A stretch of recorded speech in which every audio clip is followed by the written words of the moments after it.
What's up, everyone? Welcome back to the channel. Today, I am going to be having a little conversation with some of the candidates of Mister Supranational 2024 so we can get answers to some of the questions that have been on my mind for the past couple of days.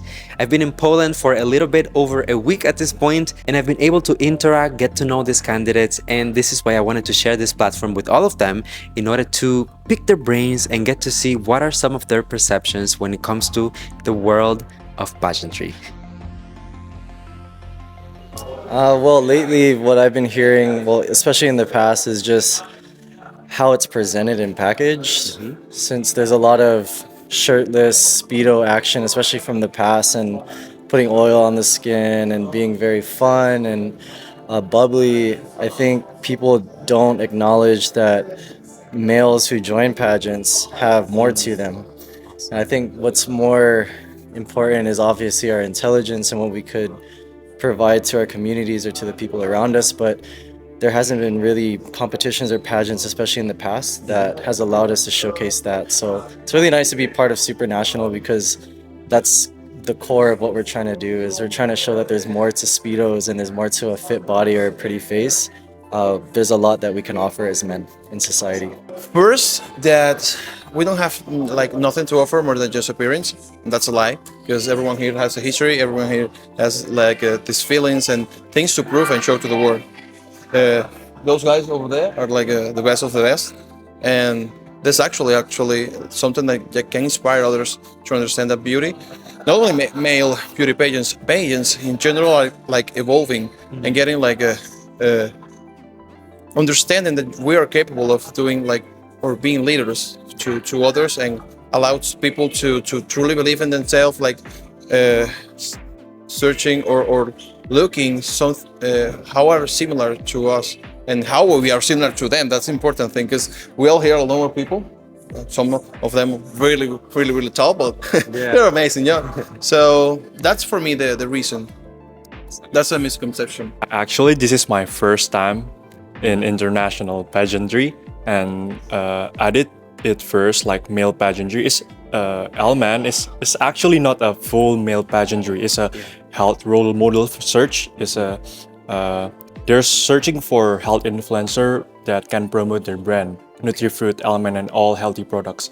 And I think the most misconception in male pageants are like male pageant, that people that do male pageant is so like narcissistic, and like you only care about themselves. And but I think the most like the truth is actually they're try to be better for himself, and he tried to be a blessing, like spread kindness, spread positive impact to the youth, to the community, and they just try to share and try to grow together with the community, with people around them, with their family, their closest friends. And I think male pageantry is like more like a role model that like they're trying to improve themselves, but they're trying to like bring everybody to grow too. I agree with Yeah. you. I think that the misconception that we have with the male pageant,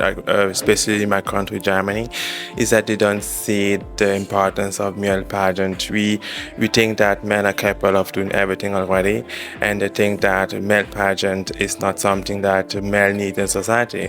By being here, by doing everything I'm doing right now, and by having my friends that also have a lot of projects to give back to society, I want to show to them that a male Mr. Supranational or Mr. International is someone that is capable of handling the society and also speak for men that don't have voice to speak for themselves. I guess probably the most popular one is considering that male pageants are mostly focused on your appearance and the way that you see on the surface, whether it is through a camera on a picture or through a camera on stage. But I think there's a lot more behind. It's also about the story that every contestant brings to the table.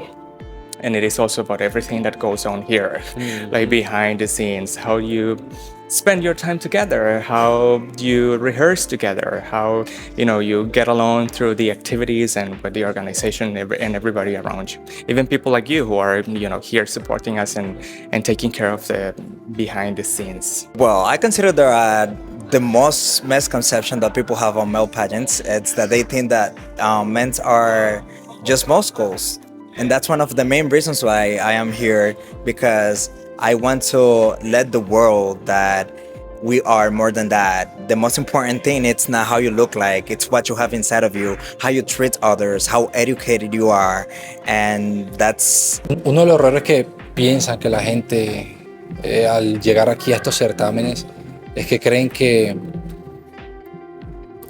por ser masculino nos menosprecian. Y créanme que tenemos todo el derecho también como hombre poder mostrar de qué estamos hechos, poder mostrar o llevar un mensaje al mundo de que los hombres también somos capaces de mostrar la belleza masculina que tenemos.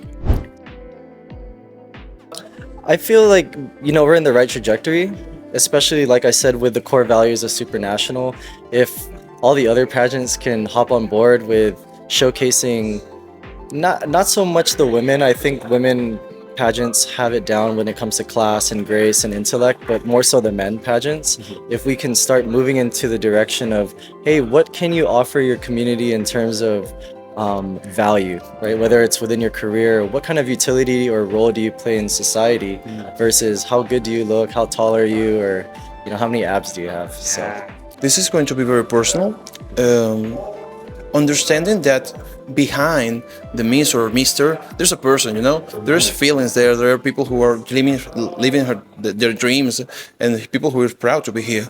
And understanding that sometimes you maybe don't like someone, it's okay, or you think different, or you want your country to win, but that doesn't allow you to really take it personally, insult someone, like hurt someone, because behind this screen, there's a person who has dream, who has family, who always read the comments, because it is.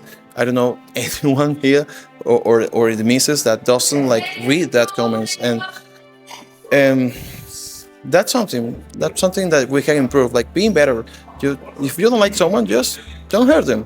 Maybe the one thing that I think that is the fundamental or the foundation stuff is I always inspire with my organization Alman in NutriFood, because they are searching for someone, especially men, with a healthy body, like a holistic health, like a healthy body, healthy mind, financially and anything. Because I believe that with those healthy body, it's a foundation, it's a fundamental for every person to grow.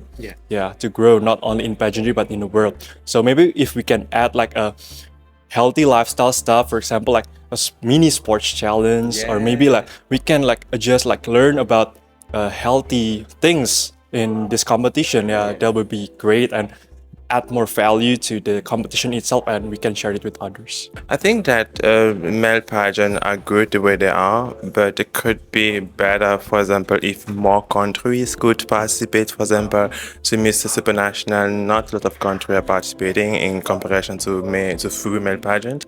We can do more publicity to improve the visibility and to travel more to areas where they don't know about the pageantry, to present the winner or the contestants, so that people can know about that and feel inspired to do the same.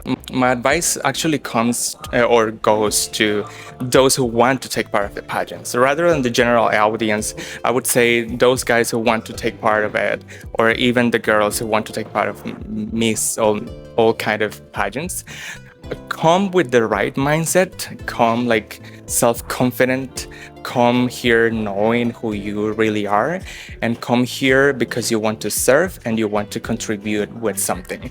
If you have that really clear by default, that's going to improve the pageant, and that's going to improve our outcome, our work, our impact in the world, and then people will see us differently. So it's a lot of it is internal work. I definitely and personally believe that the most important thing is the action that we take when you have the opportunity to have a title and show to the world that we are more than handsome guys doing very good actions. Like as me, I have social work that I have been doing since 11 years, and it's bringing academic backpacks, notebooks to those kids in need for make them feel more happy to go to school to get educated. Que nos agarremos la mano y adoptemos culturas de todo el mundo, porque aquí nos encontramos con muchos compañeros de otros países y el mensaje sería: agarrémonos la mano, vamos juntos y hagamos inspiración para que la gente se motive a poder participar en estos certámenes que son una belleza, la verdad. For me, it's about family. And when I talk about family, I'm not talking about just the people that are close to me in my immediate environment, but I'm talking about looking at the world as if it's your family, or looking at my country as if these people are my family. Even if we haven't had a word or a physical interaction together, just moving as an individual through the world and navigating it as if everyone is your family. Because if we could do that, then we could treat everyone with respect. And we could treat the environment with respect. We could treat animals with respect. We could treat ourselves with respect. And so the biggest thing for me is the word family, and moving about in a way that everyone around us is our family. The biggest lesson for Venezuela, for Marco, is that the world and the patience and the culture of everyone has so much to offer. I'm breaking my diet here, but I'm tasting like all these new foods, all learning from all these men's like words in their language, and it makes you realize that you can always learn. The biggest lesson for me is that even when you think that you're like, you know something, or you're able to answer something, you learn something from them, for everyone, and it just makes me realize that you always have to stay humble, because you maybe come here like thinking, oh, well, I have a good history, I speak maybe a language, but it's always going to be someone to teach you something, and treat them like brothers. And that's why I like the Supra Brothers thing that we all use in all the Instagram and the posts and all this stuff. It's because we live that, you know.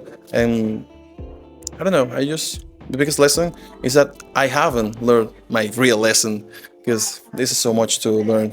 The biggest lesson is yet to come. Oh, Thank you. I think it's a big honor, and I'm really grateful for this opportunity. It's not me again, it's not Nathaniel again, but I represent Indonesia in the bigger stage, and it's a responsibility for me to like carry my flags, carry my nation to international competition. And I think the biggest lesson is when God gives you responsibility, you need to execute it well, and of course stay humble. Like humility is a key, because like the world is always changing, it's always dynamic, it's no static world, and we need to continuously improve ourselves, learn new things, and maybe we need to unlearn, and we need to relearn things. Yeah, sometimes like the information are always updated, and we like meeting other peoples, we can learn something new from another nation, another country. And being humble is, I think, is a key to improve every day in your life. Yeah, the biggest lesson that I learned is that when you are a mister and you are representing your country, it's a big responsibility. I learned that I should care more about everything I do, because I have my whole country on my shoulder. I have to be good to inspire people, because being mister is something, or it's something that gives you the chance to get people that look up to you. So the biggest lesson for me would be responsibility, discipline for sure, and also my love for this part industry. I could take many different pathways because I've learned so many things from this experience, but I would say I became Canadian not too long ago, but taking part of this experience sort of like sealed my belonging to Canada, and feeling the support from people made me understand that people care, that Canadians feel like one. It doesn't matter where we come from, it doesn't matter where we were born, we all belong in that place. We are all strong, we are all free, we're all diverse. That's what defines us. So today more than ever, I'm Canadian, and I'm very proud of it. The biggest lesson that I have learned is that no matter what people think about us, about you, about me, the most important thing is believe in yourself, because I have received too many attacks about how I look, that I was fat, that I wasn't good enough to be a mister, and that has been hard, but has been very, how can I say it? It has been very helpful for me. It has been helping my own message, because there's so many people out there who decide to suicide because they don't place others, and people keep attacking people because how they look and they don't know them. You understand? So but that has been great, because this is my proof that I am using to help others that has been in the same situation. La mayor lección que yo he tenido cuando me convertí embajador de mi país, creo que fue el miedo. El miedo me atrapó en un momento, pero yo dije, ¿por qué miedo? El miedo va y viene. Nosotros nacimos para los retos. Entonces uno tiene que enfrentarse a los retos que la vida le presentan. Y este es un gran reto para mí, porque aquí estoy viviéndolo. Y lo más rico y lo más sabroso que hay que tener uno cuando va a un reto es disfrutarlo. Y mi lesión ha sido el miedo, y créanme que lo superé. Como todo en la vida, he superado ciertos obstáculos que me han querido tumbar, pero vean, aquí estamos, disfrutando y viviendo en esta gran organización. Gracias.